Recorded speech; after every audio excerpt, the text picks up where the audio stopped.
विद्यार्थियों, 7वीं कक्षा के छात्रों, आज हम इतिहास का पहला अध्याय हजार वर्षों के दौरान हुए परिवर्तन की पड़ताल नामक पाठ का कुछ अंश रह गया था, उसको आज हम पूरा करते हैं। टॉपिक है पुराने और नए धर्म। इतिहास के जिन हजारों वर्षों की पड़ताल हम कर रहे हैं, इसके दौरान धार्मिक परंपरा में बड़े परिवर्तन आए।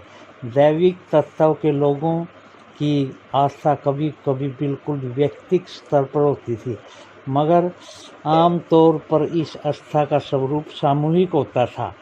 किसी दैविक तत्व के सामूहिक आस्था यानी धर्म प्राय स्थानीय समुदायों के सामाजिक और आर्थिक संगठन से संबंधित होती थी। जैसे जैसे इस समुदाय का सामाजिक संसार बदलता गया, वैसे वैसे इन आस्थाओं में भी परिवर्तन आता गया। आज हम जिस हिंदू धर्म कहते हैं, उसमें भी ऐसे युग में महत्वपूर्ण बदलाव आए। इन परिवर्तनों में से कुछ थे नए देवी देवताओं की पूजा, राजा द्वारा मंदिरों का निर्माण और समाज में पुरोहितों के स्वरूप में ब्राह्मणों का बढ़ता महत्व और बढ़ती सत्ता आदि। संस्कृत ग्रंथों के ज्ञान के कारण समाज में ब्राह्मणों का बड़ा आदर होता था। इनके संरक्षक थे नए नए शासक जो स्वयं प्रतिष्ठा की चाह में थे। इन संरक्षकों का समर्थन होने के कारण समाज में इनका दबदबा और भी बढ़ गया। युग में एक महत्वपूर्ण परिवर्तन भक्ति की अवधारणा के रूप में आया। इसमें ईश्वर की कल्पना एक ऐसे प्रेमल इष्ट देवी देवताओं के रूप में की गई थी, जिस तक पुजारियों के विशाल कर्मकांड के बिना ही भगत स्वयं पहुंच सकें। इस विषय में और साथ ही दूसरी परंपराओं के बारे में आपको अध्याय 8 में पूरी जानकारी मिलेगी। यही वह युग था जिसमें इस उपमहाद्वीप में नए नए धर्मों का भी आगमन हुआ। कुरान शरीफ का संदेश भारत में पहले 7वीं शताब्दी में व्यापारियों और अप्रवासियों के जरिए पहुंचा। मुसलमान कुरान शरीफ को अपना धर्म ग्रंथ मानते हैं, केवल एक ईश्वर अल्लाह की सत्ता को स्वीकार करते हैं, जिनका प्रेम, करुणा और उदारता अपने में आस्था रखने वाले हर व्यक्ति को गले लगाता है, चाहे उस व्यक्ति की सामाजिक पृष्ठभूमि कुछ भी हो।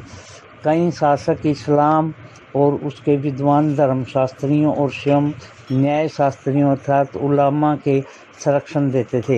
हिंदू धर्म की ही भांति इस्लाम के अनुयायी भी अपने धर्म की अलग अलग तरह से व्याख्या करते थे।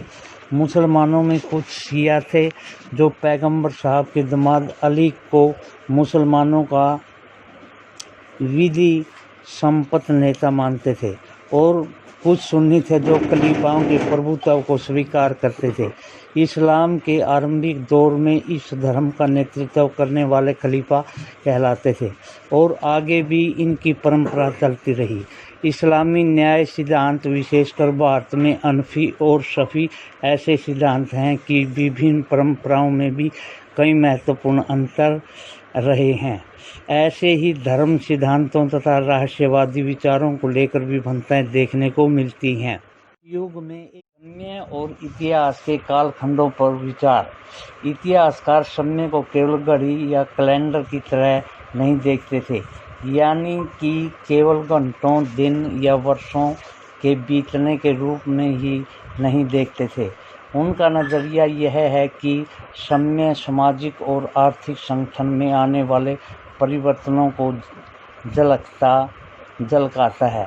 यह दिखलाता है कि विचारों और विश्वासों में कितना स्वामित्व रहा है और कितना परिवर्तन आया है।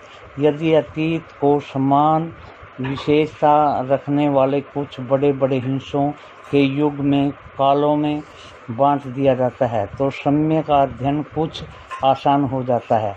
19वीं सदी में मध्य में अंग्रेज इतिहासकारों ने भारत के इतिहास में 3 युगों में बांटा, हिंदू, मुस्लिम और ब्रिटिश। समय और राजन इस विचार पर आधारित था कि शासकों का धर्म ही एकमात्र महत्वपूर्ण ऐतिहासिक परिवर्तन होता है, और अर्थव्यवस्था, समाज और संस्कृति में कोई भी महत्वपूर्ण बदलाव नहीं आता। इस दृष्टिकोण में इस उपमहाद्वीप की अपार विविधता की भी उपेक्षा हो जाती थी। इस काल में विभाजन को आज बहुत कम इतिहासकार ही स्वीकार करते हैं। अधिकतर इतिहासकार आर्थिक तथा सामाजिक कारकों के आधार पर ही अतीत के विभिन्न कालखंडों की विशेषताएं तय करते हैं। पिछले साल आपने जो इतिहास पढ़े थे उनमें प्राचीन समाजों के कई प्रकारों का समावेश था, जैसे शिकारी संग्रहक, प्रारंभिक दौर में कृषि कर्मी, शहरों और गांवों के निवास और प्रारंभिक दौर के राज्य और साम्राज्य। इस साल आप जो इतिहास पढ़ेंगे उसे प्राय मध्यकालीन इतिहास कहा जाता है। इसमें आपको कृषक समाज के विस्तार, क्षेत्रीय और सामाजिक राज्यों के उदय, कभी कभी तो ग्रामवासियों और वनवासियों की कीमत पर प्रधान धर्मों के रूप में हिंदू धर्म, इस्लाम धर्म के विकास और यूरोप से हिंदू धर्म, इस्लाम धर्म के विकास और यूरोप के व्यापारी कंपनियों के आगमन के बारे में विस्तार से जानकारी मिलेगी। भारत के इतिहास में ये 1000 साल अनेक बदलावों के साक्षी रहे हैं। आखिर 16वीं और 18वीं शताब्दी में 8वीं या 11वीं शताब्दी से काफ़ी भिन्न थी। इसलिए इस सारे काल को एक ऐतिहासिक करार दिया गया है। फिर मध्यकाल की तुलना प्राय आधुनिक काल से की जाती है। आधुनिकता के साथ साथ भौतिक उन्नति और बौद्धिक प्रगति का भाव जुड़ा हुआ है। इसमें अवश्य यह निकलता है कि मध्यकाल में रूढ़िवादी था और उस दौरान कोई परिवर्तन ही नहीं हुआ, लेकिन हम जानते हैं कि ऐसा नहीं था। इन 1000 वर्षों के दौरान इस उपमहाद्वीप के समाजों में प्राय परिवर्तन आते रहे और कई क्षेत्रों की अर्थव्यवस्था तो इतनी समृद्ध हो गई थी कि उसने यूरोप के व्यापारी कंपनियों को भी आकर्षित करना आरंभ कर दिया।